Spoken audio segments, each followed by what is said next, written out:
সম্মানিত মনোনীত সংসদ সদস্য অধ্যক্ষ মশিউর রহমান খান আমি মোহতারামকে তার মূল্যবান আলোচনা রাখার জন্য সবিনয় অনুরোধ করছি।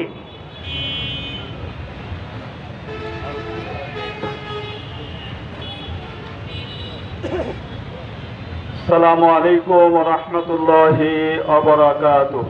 ওয়ালাইকুম আসসালাম ওয়া রাহমাতুল্লাহি ওয়া বারাকাতুহু। আপনারা সবাই ভালো আছেন তো? আলহামদুলিল্লাহ। পীরজনবাসী ভালো আছে? আলহামদুলিল্লাহ। খুলনা বিভাগ এবং বরিশাল বিভাগের প্রবেশদ্বার কাটাখালীর এই মোড়ের ব্যবসায়ী ভাইয়েরা, ব্যবসায়ী বন্ধুরা ভালো আছেন তো সবাই? কেউ তো জিজ্ঞেস করলেন না আপনি কেমন আছেন? বলছেন আমি শুনি নাই, তাই? আপনি কেমন আছেন? জি জি আলহামদুলিল্লাহ। নির্বাচনের আগে আপনাদের কাছে দোয়া চেয়েছিলাম, মা বোনদের কাছে দোয়া চাওয়ার আকুতি জানিয়েছিলাম। আল্লাহ রাব্বুল আলামিন মনে হয় আপনাদের এবং আমার হৃদয়ের মা বোনদের দোয়া কবুল করেছেন। এই জন্যে সুস্থতার সাথে এখনো আল্লাহ রাব্বুল আলামিন কার্যক্রম পরিচালনার তৌফিক দান করেছেন। এজন্য সবাই আমরা শুকরিয়া আদায় করি আলহামদুলিল্লাহ। আলহামদুলিল্লাহি রাব্বিল আলামিন, আসসালাতু ওয়াসসালামু আলা সাইয়্যিদিল মুরসালিন ওয়া আলা আলিহি ওয়া আসহাবিহি ওয়া আহলি বাইতিহি আজমাইন। আজকের এই মতবিনিময় সভার সম্মানিত সভাপতি, বিশেষ অতিথি, দায়িত্বশীল বৃন্দ এবং বিশেষ করে এনসিপির এই ফকিরহাটের একজন নেতা যিনি আমাদের সামনে বক্তব্য রাখলেন, আমার বাম পাশেই বসে আছেন এই দক্ষিণ পশ্চিম অঞ্চলের সর্ববৃহৎ কওমি মাদ্রাসার সম্মানিত মুহতামিম হযরত উলামায়ে কেরাম, প্রিয় কাটাখালীবাসী, সকলের প্রতি আমার আবারও হৃদয় নিংড়ানো সালাম। আসসালামু আলাইকুম ওয়া রাহমাতুল্লাহি ওয়া বারাকাতুহু। সেই মহান মালিকের দরবারে শুকরিয়া আদায় না করে পারা যায় না, যিনি আমাদেরকে অনুর্বর ভূমিতে একটি বিজয়ের মালা আমাদেরকে উপহার দিয়েছেন। এটা আমাদের কষ্টের ফসল না আল্লাহর পক্ষ থেকে হাদিয়া? কি মনে করেন? আল্লাহর পক্ষ থেকে হাদিয়া। আল্লাহর পক্ষ থেকে হাদিয়া না?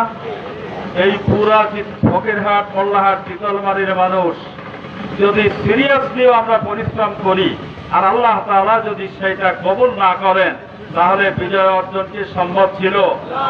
এই জমিনে আল্লাহ রাব্বুল আলামিন যে বিজয় দান করবেন, আল্লাহ তাআলা যে সবকিছু পাবেন, তার সবচেয়ে বড় উদাহরণ বাগেরহাট 1 আসনের এই বিজয়, ঠিক কিনা? আল্লাহ তাআলা আমাদের এই প্রচেষ্টাগুলিকে আমাদের নাজাতের জরিয়া হিসাবে যেন কবুল করেন, সকলে বলি আমিন। প্রথমেই আমি শুভেচ্ছা, মাগফিরাত এবং ধন্যবাদ জানাতে চাই, মাবুদের শুকরিয়া আদায় করতে চাই, যিনি এই অঞ্চলের মানুষের ভোটে আমার মতো নালায়েক মশিউর রহমানকে একটি প্রতীক হিসাবে বিজয়ী করে বাংলাদেশের জাতীয় সংসদে এই অঞ্চলের মানুষের পক্ষে কথা বলার জন্য আমাকে দায়িত্ব অর্পণ করেছেন, বিজয়ী করেছেন। এই 3 উপজেলার সকল মানুষকে আমি আমার হৃদয় থেকে অভিনন্দন জানাচ্ছি। বিশেষ করে আজকে বিলজং ইউনিয়ন তথা এই কাটাখালীবাসী সর্বস্তরের সর্বদলের মানুষকে আমি অভিনন্দন জানাতে চাই এবং মাবুদের দরবারে আমি শুকরিয়া আদায় করতে চাই আলহামদুলিল্লাহ। পাশাপাশি আপনারা আমাকে এই মঞ্চের পরে দাঁড়ানো দেখতেছেন, আমাকে দেখার যে আকুতি আপনাদের আছে, যে আকাঙ্ক্ষা আছে, যে আকর্ষণ আছে, আমি মনে করি এর চেয়ে 1000 গুণ বেশি আকর্ষণ আছে ঘরে যাদেরকে আমরা পাহারাদার হিসাবে রেখে এসেছি। আমার সে সকল মা বোনদেরকে আপনাদের মাধ্যমে আমি তাদেরকেও অভিনন্দন জানাতে চাই। বাড়িতে যে আমার সালাম দিয়ে বলবেন যে মশিউর রহমান খান তোমাদের সকলকে সালাম দিয়েছেন। কোন মায়ের দোয়া, কোন বোনের চোখের পানি, কোন বিছানায় পড়ুয়া আমার শ্রদ্ধাভাজন করে মুরব্বী, কোন আরবের তাহাজ্জুদের জায়নামাজের পানি আল্লাহ রাব্বুল আলামিন ফেরত দিতে পারেন নাই। সেই কারণেই আজকে এই আসনে আমাদের জয় হয়েছে। এগুলো আমাদের কোনো কৃতিত্ব নয়, ওলা ফজর ওলা কিবির মাহবুব তুমি আমাদেরকে এই জাতীয় সকল চিন্তা থেকে মুক্ত রাখো, সকলে বলি আমিন। প্রিয় ভাইয়েরা, মাগরিবের আযান আসন্ন, এই জন্য কথা দীর্ঘায়িত করার সুযোগ নেই, সময় আমাদের হাতে খুবই কম। আমি আপনাদের কাছে বলতে চাই, জাতীয় সংসদের একজন সদস্য হিসাবে এই অঞ্চলের মানুষের সুখে দুঃখে আপনাদের পাশেই থাকার নিয়ত করেই বের হয়েছি। ইনশাআল্লাহ শেষ নিঃশ্বাসটুকু ত্যাগ করা পর্যন্ত আপনাদের সাথে থাকবো ইনশাআল্লাহ। প্রিয় ভাইয়েরা, সেজন্য আমার পরে অর্পিত দায়িত্ব যাতে আমি যথাযথভাবে পালন করতে পারি, সেজন্য আপনাদের সকলের কাছে আমি দোয়া চাই। যোগাযোগ সেতু মন্ত্রীর সাথে, যিনি এই বাগেরহাটের কৃতি সন্তান, যিনি মোল্লাহাটের মানুষ, রবিউল ইসলাম রবি ভাইয়ের মন্ত্রণালয়ে আমি গিয়েছিলাম। উনি আমাকে অত্যন্ত আন্তরিকতার সাথে তিনি গ্রহণ করে হাসি দিয়ে বলেছেন যে আপনি নির্বাচিত হওয়ায় আমি অন্তত ব্যক্তিগতভাবে খুশি হয়েছি। এই জন্য আমি বলতে চাই যে এখানে যদিও পীরজঙ্গ ইউনিয়ন জামাত ইসলামের প্রোগ্রাম, কিন্তু দলীয় প্রোগ্রাম হিসাবে আমি এখানে আসি নাই। আমি এসেছি এই অঞ্চলের 4.5 লক্ষ ভোটারের আহ্বানে আপনাদের সামনে এসেছি। কে কোন দল করেন এইটা নির্বাচিত হওয়ার পরে কোন সংকীর্ণ মানুষ ছাড়া চিন্তা করতে পারে না পারে। এজন্য আমি যদি যে বরাদ্দ এ পর্যন্ত যতটুকু যা সামান্য বরাদ্দ পেয়েছি, ফকিরহাটে গোরা ভাই এবং মোল্লাহাটের হাফিজ ভাই, চিতলমারীর অপু, এই 3 জনের সাথে সমন্বয় না করে আমি কোন কর্মসূচি বাস্তবায়ন করি নাই, আগামীতেও করব না। আমার বন্ধু সংগঠনকে আমি জানাতে চাই, কারণ নির্বাচিত হওয়ার পরে আমি জনতার দায়িত্বশীল, ঠিক কিনা? না খালি জামাত ইসলামের দায়িত্বশীল। এই মঞ্চ থেকে আমার জমানে শুধু জামাত ইসলামী আসার সুযোগ নাই, কারণ এই রাস্তার পাশে বসে আপনার জুতাটা যে ভাই পরিষ্কার করে রুচিশীল করে দেয়, তারও যে হক এই ফকিরহাটের উপজেলা বিএনপির সভাপতি, উপজেলা জামাত ইসলামীর সভাপতি হক হিসাবে, নাগরিক অধিকার হিসাবে ওই ভাইটির চেয়ে কেউ অগ্রাধিকার পাবে না, পাবে। এটা পাওয়ার কোনো শরী বিধান নাই, মানবিক কোনো সূত্র নাই। নাগরিক হিসাবে সকলেই আমার কাছে সমান। নির্বাচনের আগে আহ্বান জানিয়েছি, বিজয়ী হওয়ার পরে এখন কে বিরোধী দল আর কে সরকারি দল, এইটা আমার কাছে এই জমিনে নাই, জাতীয় সংসদে আছে, তাই না? জাতীয় সংসদে এক সাইডে আমাদের বসতে হয়, আর এক সাইডে রুলিং পার্টির মন্ত্রী মহোদয়গণ এবং ভাইয়েরা, মানে বাংলাদেশ জাতীয়তাবাদী দলের মাননীয় সংসদ সদস্যরা আর এক পাশে বসেন। ওখানে সরকারি দল আর বিরোধী দল আছে, কিন্তু এই ময়দানে যখন মশিউর রহমান আসবে তখন কোন সরকারি দল আর বিরোধী দল নাই, কোন হিন্দু আর মুসলমান নাই, কোন পেশাভিত্তিক কোন পার্থক্য নাই। আমি সকলের শান্তি চাই, কেউ কাউকে কষ্ট দেওয়ার মতো কাজ আমরা পরিহার করব। সবাই রাজি আছে তো ইনশাআল্লাহ?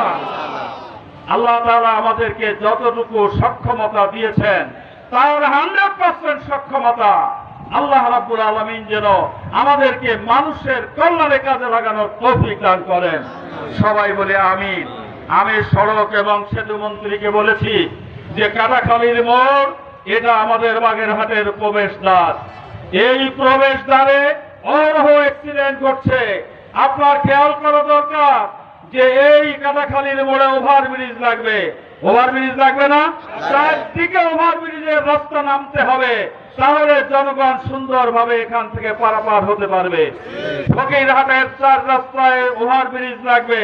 তারপরে সড়ক ও জনপথে যে 4টি রাস্তা আছে সেই 4টি রাস্তাকেও আমাদের উন্নয়ন করতে হবে। উনি আমাকে আশ্বস্ত করেছেন, আপনি আপনার প্যাডে ডিও লেটার দিয়ে আমার কাছে পৌঁছানো আপনার দায়িত্ব, কি করতে হবে না হবে সেটা আমি দেখব। আমিও বাগেরহাটের সন্তান, মোল্লাহাটের গাওলার সন্তান। তিনি আমাকে আশ্বস্ত করেছেন।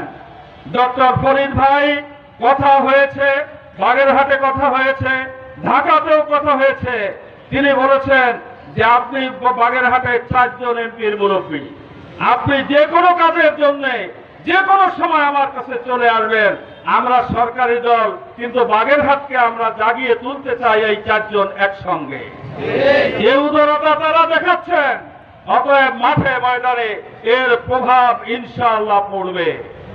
রবিউল ইসলাম রবি ভাই আরো একটি কথা বলেছেন, সে কথাটি হলো তিনি বলেছেন যে আমার মন্ত্রণালয়ের বাইরেও কোন কাজ নিয়ে সচিবালয়ে যখন ঢুকবেন তখন আগে আমার মন্ত্রণালয়ে আসবেন, আমি সকল কাজ করে দেওয়ার দায়িত্ব গ্রহণ করব।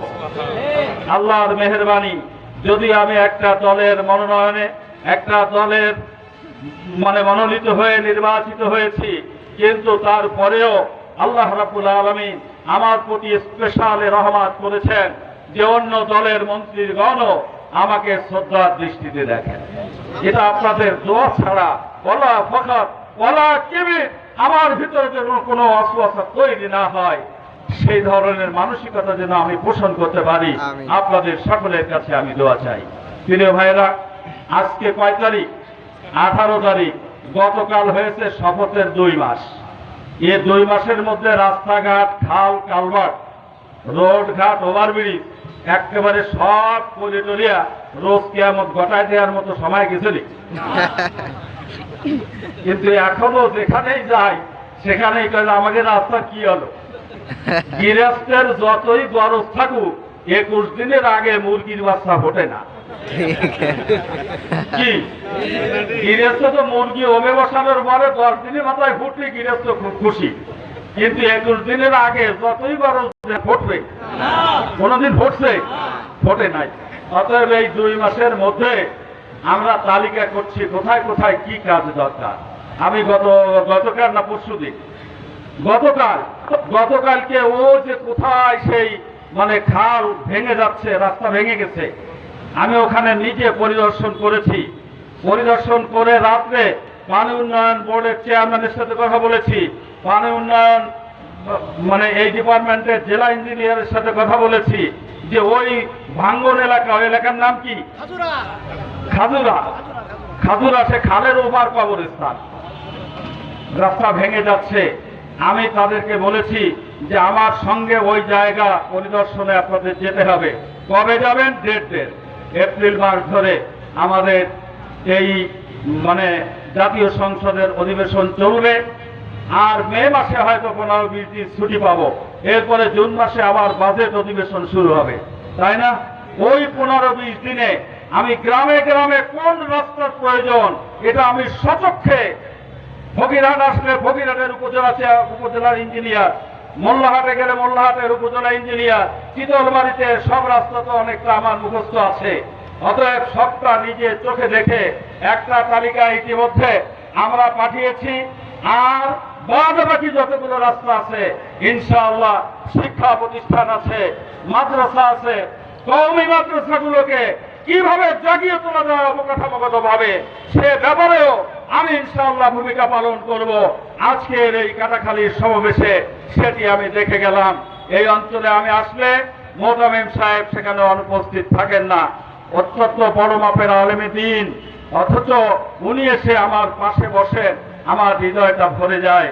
যদিও আমি আলিয়া মাদ্রাসার ছাত্র, কিন্তু কোন কওমি মাদ্রাসার আলেমের সাথে জীবনে আমার কোনো দূরত্ব তৈরি হয়নি। সব শেষে আমি আপনাদের সকলের কাছে দোয়া চাই। এই দায়িত্ব পালন করতে হলে 1 নাম্বার সুস্থতা দরকার, ঠিক কিনা? অসুস্থ হয়ে এই 3 উপজেলা এক কর্নার থেকে আর এক কর্নার পর্যন্ত গেলে বছর নামাজ পড়া লাগে মনে হয়, মাপিয়ে দেখলে বোঝা যেত। সেই অঞ্চলে যদি আপনাদের পাশে থাকতে হয় তাহলে আমার সুস্থতা প্রয়োজন। আপনারা দোয়া করবেন তো ইনশাআল্লাহ? দোয়া পাবো তো ইনশাআল্লাহ? আমার বন্ধুদের কাছে আপনারা সালাম পাঠিয়ে আমার পক্ষ হয়ে দোয়া চাইবেন যে তোমাদের মশিউর ভাই ভালো আছেন, তোমাদের কাছে দোয়া চেয়েছেন। সময় সুযোগ মতো যেখানে যার সাথে যতটুকু শরীয়ত এলাও করে অতটুকু মত বিনিময় করার চিন্তা ইনশাআল্লাহ আমার আছে। এই কথা বলে আপনাদের সকলের জন্য দোয়া করে আমার জন্য আবারও দোয়া আছে। আল্লাহ তাআলা এই জিম্মাদারি আমানতদারির সাথে বৈষম্যহীনভাবে যেন আল্লাহ তাআলা আমাকে পালন করার তৌফিক দান করেন। আমিন। ওয়া আখিরু দাওয়ানা আনিল হামদুলিল্লাহি রাব্বিল আলামিন। আসসালামু আলাইকুম ওয়া রাহমাতুল্লাহি ওয়া বারাকাতুহু। আসসালামু আলাইকুম। ধন্যবাদ মোহতারাম।